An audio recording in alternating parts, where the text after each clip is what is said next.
January 2026. For over a decade, he was the man who defied the impossible. A former bus driver holding the keys to the world's largest oil reserves, facing a $15 million bounty on his head.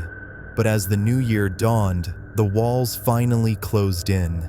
This isn't just the story of a political collapse. It's the clinical dissection of how the most wanted man in the Western Hemisphere was finally cornered. The world watched, but only a few knew the gears were already turning.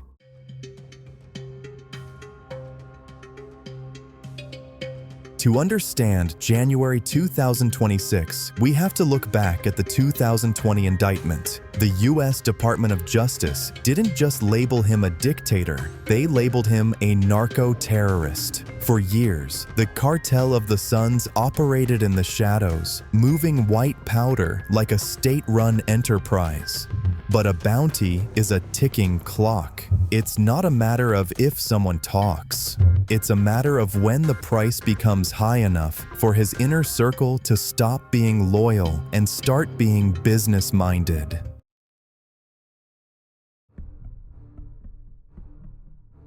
The 2024 elections were the point of no return. What was supposed to be a democratic transition turned into a legitimacy vacuum. By late 2025, hyperinflation had returned with a vengeance, and the international pressure reached a boiling point. The International Criminal Court in The Hague had finished its dossier. The fortress of Miraflores was no longer a palace. It was a cage. The man who once spoke to birds was now listening to the sound of his own perimeter collapsing.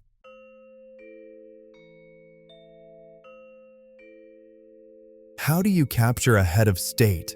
It's never like the movies. It's a slow-motion car crash of betrayals. By January 3, 2026, reports suggested that key communications were severed. Speculation ran wild. Was it a palace coup, a secret deal with the DEA, or a silent extraction by elite units? The truth is often found in the silence of the radar. When the presidential plane doesn't take off, but the black SUVs do. History is being made in the dark.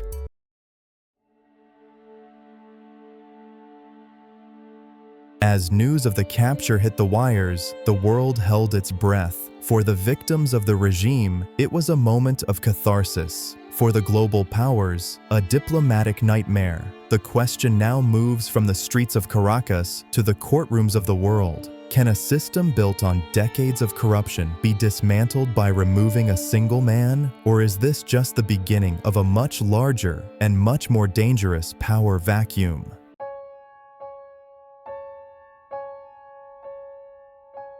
The capture of Nicolas Maduro in January 2026 marks the end of a chapter, but not the end of the book. History teaches us that the fall of a titan is rarely silent. It leaves a crater that takes generations to fill. Was this justice served, or a calculated move in a larger geopolitical game?